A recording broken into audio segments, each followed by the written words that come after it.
series, Happy Animals. One of the first things I'd like to speak about today is going on vacation.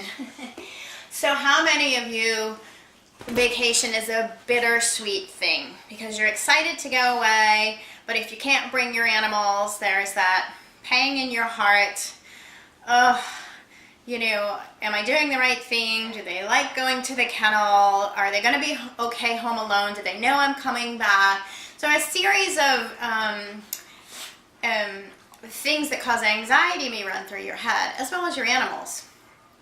Before I ever learned animal communication and I would go on vacation, I would come home to a horse that wouldn't look at me, my cats, you know, tearing up their litter boxes and peeing inappropriately, and a whole host of things. After I learned animal communication, I realized I made a pretty bad error in not communicating to them exactly what was going on and when I would be home.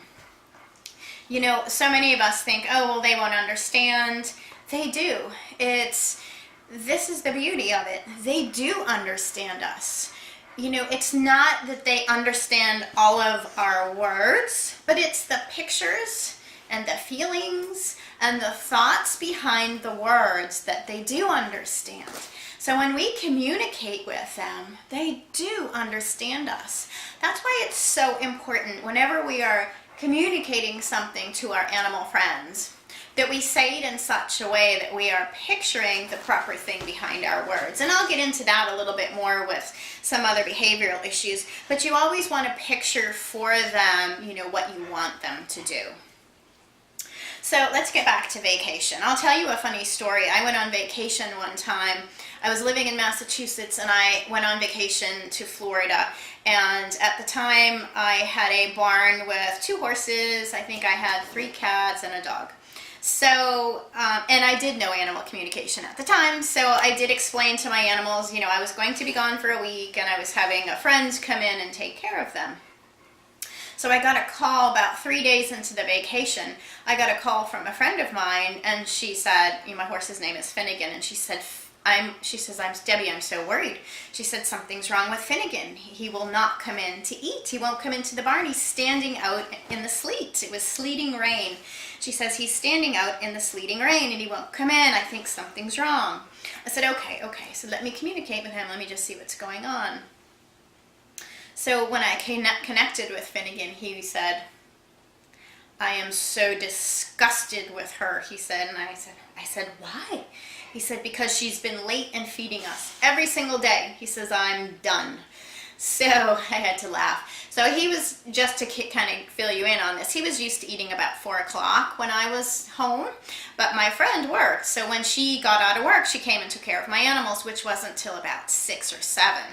Well, he was disgusted with the fact that she was late in getting there and just refused to eat one day. So I coaxed him in. I communicated with him to cut her some slack and he really needed to go in and eat and get warm. So reluctantly, he did eventually go into the barn that night and eat. There was nothing wrong with him. He wasn't sick. He was really upset that she was late in feeding him and really gave her the cold shoulder the whole week. So this is how animal communication, or communicating with your animals, is so helpful when we're on vacation. The most important thing before you go on vacation is to let your animals know, hey, I'm going away. I'm going to be gone for, I usually put it in nighttime, so I'm going to be gone for, 6 night times. And then when I come home, we'll have a happy reunion. We'll go on a long walk. I'll give you your favorite meal. So you're kind of picturing the light at the end of the tunnel, if you will. So that's very important, and you want to kind of prepare them as you're getting closer to the date you're leaving. They know when you start pulling out suitcases that something's going on, and if you're thinking it, they're picking up on it. So do yourself a favor and them, and just be totally honest with them and fill them in on what's going on. If someone's coming to the house or if they're going to a kennel, it's important to relay that information to them as well. That way you come home to happier animals because they are starting to believe what you're telling them. You can't pull a fast one on an animal, and if you try, you're just really ruining trust between the two of you. If you think that, I'm gonna, take my animal to the vet last minute and they're not going to know because I'm going to be sneaky. Trust me, they know. So it's really important to be upfront with your animal about what's going on and telling them the details. So for vacation, back to vacation mode, always tell your animal, I'm going to be going away. Tell them how long, who's going to be taking care of them while you're gone. You can also ask them if there's anything that they're going to need while you're away or anything to make your absence a little bit easier for them. A lot of times they will love to have something with your scent on it, especially if they're going to a kennel. An old t-shirt or something that you've worn many times that has your scent on it really strong, place it with them, put it in their bed when they go if they have to go away to a kennel. A lot of times bringing their own bed is helpful. It gives them a sense of security. If someone's going to be coming to your house, make sure that they have kind of a set schedule of when to come, so your animal is kind of on that schedule and knows what to expect. That's very important. And checking in with your animals while you're away. It's like placing a telephone call. When you telepathically connect with your animal, whether it be when you wake up in the morning or before you go to bed, you can just say hi and, explain to them I call them mental postcards. When I'm on vacation, I send my animals mental postcards, and I actually picture for them what I'm doing on vacation. And trust me, they get it. They'll get that. I had a client of mine, she didn't believe that she could actually send a mental postcard. So I said, no, do it. I said, they'll get the information. And she called me after she got back from vacation, and she said, well, I want to see if my cat's got my mental postcard. I said, okay.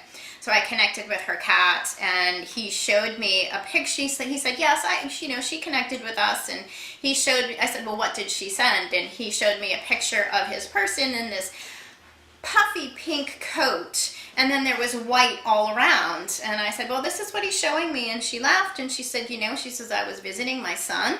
We were skiing. I had on a pink snow coat or winter coat, and she says I was on the ski lift at one point when I sent him that mental postcard of what I was doing. So it's validation that any of us can do this, and your animals will be really happy that you did. And then finally, another thing you want to do before you go on vacation is to give them a job. Give them something to do, a job or a purpose while you're away. It can be as simple as watching over the house if they're staying home. If they're going to a kennel, their job is to, interact with other dogs or have some fun or have a little doggy vacation. So you can give them a job while you're gone too. And then when you come home, really just thank your animal for doing their job or their purpose, and then have that reunited, have that happy comeback session. I don't know what I'm trying to say. Happy reunited. So when you come home, just have a party with them. Spend some time with them, whether it be a walk or doing their favorite thing, so that they forget all about you being away and they're just really in the moment of you being back. So I hope that helps a little bit. The next segment, what I would like to talk about is separation anxiety. This is a biggie, for a lot of dogs and cats and horses. So I'd like to talk about separation anxiety and really how to help your animal through this. So I hope you'll join me for the next segment. Thanks. And remember, if you listen, they will speak.